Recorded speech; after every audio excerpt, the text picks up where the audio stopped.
펜실베니아주의 한 남성이 정치적으로 거친 폭언과 함께 자신의 아버지를 참수한 영상을 유튜브에 게시한 다음 몇 시간 후에 주방위군 기지에서 총을 들고 있다가 체포된 것으로 알려졌습니다. 그 남성이 유튜브에 올린 영상은 몇 시간 동안 유포되다가 5,000회 이상의 조회수를 기록한 뒤 삭제되었습니다. 수요일 펜실바니아주 법원이 공개한 문서에 따르면 저스틴 몬으로 알려진 남성이 살인 및 시신 훼손 혐의로 보석금 없이 구금됐으며 해당 사건의 심리는 2월 8일로 예정됐다고 밝혔습니다. 저스틴 몬은 한 온라인 커뮤니티 사이트에서 자신의 아버지를 연방 직원으로 묘사했으며 바이든 행정부의 국경위기 대처를 비난하는 동시에 계엄령 하에서 자신을 새로운 미국 대통령 대행이라고 선언했습니다. 정치 전문가인 앤드루 맥케이브는 이번에 벌어진 끔찍한 사건은 미국의 극단적인 정치 환경 속에서 발생했으며 뜨겁게 달아오르는 정치 시즌의 더 큰 그림이 매우 우려스럽다고 말했습니다. 수요일 소셜미디어 회사들의 경영진들이 노골적이면서도 때로는 폭력적이고 선정적인 영상 및 유해한 내용들을 청소년들에게 그대로 노출시킨다는 이유로 미국 의회로부터 엄청난 비난을 받았던 것으로 알려진 가운데 유튜브는 해당 영상이 너무 폭력적이라 삭제했다고 밝혔습니다. 유튜브는 수요일 노골적인 폭력과 극단주의를 금지하는 엄격한 정책을 갖고 있다면서 저스틴 몬이 우리의 정책을 위반했기 때문에 그의 동영상들이 삭제됐으며 그의 채널 또한 종료되었다면서 우리 팀은 해당 영상의 재업로드를 방지하기 위해 면밀하게 모니터링하고 있다고 덧붙였습니다. 사망한 남성의 이름은 마이클 몬으로 알려진 가운데 그의 부인이 화요일 저녁 7시경에 911에 신고한 후 관할서인 미들타운 타운십의 경찰관들이 사건 현장으로 출동했던 것으로 전해졌습니다. 사건 현장에 도착한 경찰관들은 그 집 화장실에서 숨진 남성을 발견했고 그 남성을 살해한 것으로 추정되는 사망한 남성의 아들인 저스틴은 당시 아버지 차를 타고 그 집을 떠난 상태였던 것으로 알려졌습니다.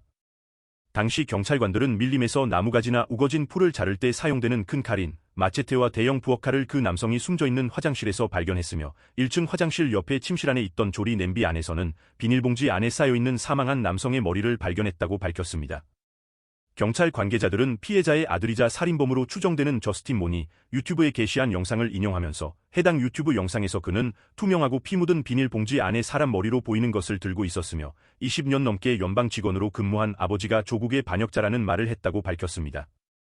경찰은 또한 그가 해당 영상에서 미국은 안쪽에서부터 바깥쪽까지 모두 썩어가고 있으며 깨어난 폭도들이 한때 번영했던 도시에서 날뛰고 있다는 말을 했다면서 유튜브에서 그가 범행에 사용한 것으로 보여준 증거물들을 그 집에서 회수했다고도 덧붙였습니다.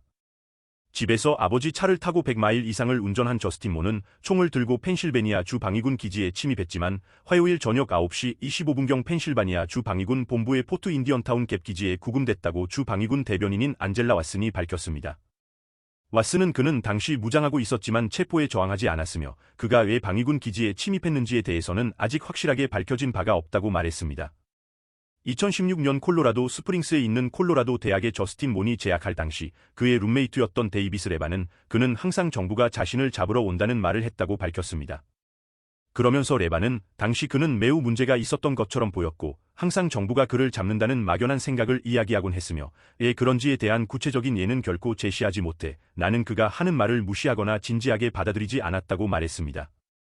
레반은 나는 그가 문제 있는 사람이라고 생각했지만 이런 짓을 할 거라고는 전혀 생각하지 못했다면서 처음 몇 달 동안 대학교의 기숙사에서 그와 함께 지내다가 그 후 6개월 동안 캠퍼스 밖에 있는 아파트로 그와 함께 이사를 나갔다고 당시를 회상했습니다.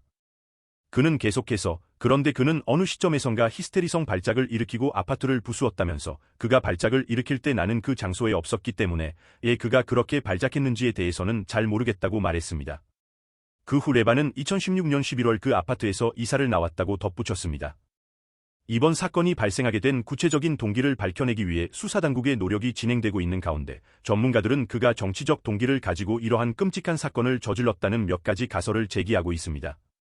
그래서 미국의 보안 관계자들은 정치적으로 과열된 정치인들이 마구 내뱉는 폭력적인 수사가 극단주의적 견해를 가진 미국의 가장 취약하고 소외된 사람들에게 큰 영향을 미치면서 극단의 폭력적 행태로 드러날 수도 있는 잠재적 위험성을 크게 우려하고 있는 중입니다. 이번 영상에서는 아버지를 참수한 영상을 유튜브에 업로드한 엽기적 행동을 했던 남성에 대해 말씀드렸습니다. 다음 영상에서는 새로운 내용을 가지고 다시 찾아뵙겠습니다. 미국의 소식과 뉴스를 계속 받아보시려면 구독 버튼 눌러주시고 좋아요와 알람 설정 또한 잊지 마세요. 감사합니다.